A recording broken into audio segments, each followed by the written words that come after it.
کسی نے پوچھا تم انہیں یاد کرتے ہی کیوں ہو جو تمہیں یاد ہی نہیں کرتے؟ تڑپ کر دل بولا رشتے نبھانے والے مقابلہ نہیں کرتے۔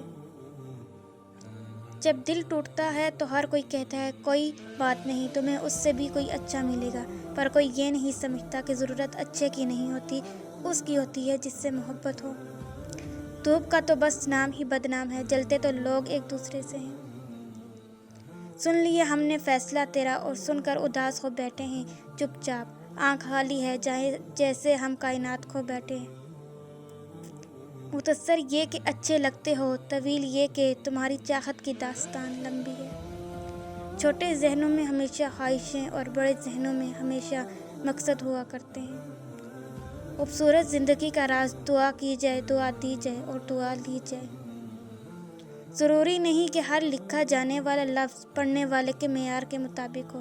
لکھنے والا اپنی کیفیت جبکہ پڑھنے والا اپنی کیفیت میں ہوتا ہے۔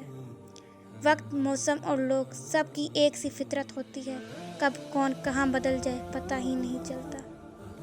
بدلی ہوئی چیزیں اچھی ہوتی ہیں مگر یقین کیجئے بدلے ہوئے اپنے بہت تکلیف دیتے ہیں۔ ہار جانا صرف سفر ترک کر دینے میں ہے، منزل کی جانب آہستہ آہستہ بڑھنے والے کو ہارا ہوا نہیں کہتے، وہ بھی اپنے مقام پر پہنچ جاتا ہے۔ جو رشتے تمہیں تکلیف دیں ان سے دوری اختیار کر لو، وہ خود لوٹ آئیں گے مگر اس وقت جب وہ تمہارے دل سے اتر چکے ہوں گے، کیونکہ وہ تمہاری قدر سے نہیں بلکہ پچھتاوے سے لوٹتے ہیں۔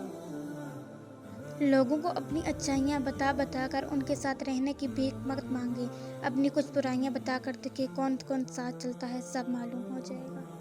بہترین انسان عمل سے پہچانا جاتا ہے، ورنہ اچھی باتیں تو دیواروں پہ بھی لکھی ہوتی ہیں۔ اگر انسان کو نہ گرا دے تو وہ اکیلا ضرور کر دیتی ہے۔ زندگی میں ملتا تو بہت کچھ ہے، بس ہم حساب اسی کا رکھتے ہیں جو نہ مل سکا۔ جب درد حد سے بڑھ جاتا ہے تو انسان روتا نہیں، خاموش ہو جاتا ہے۔ کفر کے بعد سب سے بڑا گناہ دل دکھانا ہے، چاہے وہ مومن کا ہو یا کافر کا۔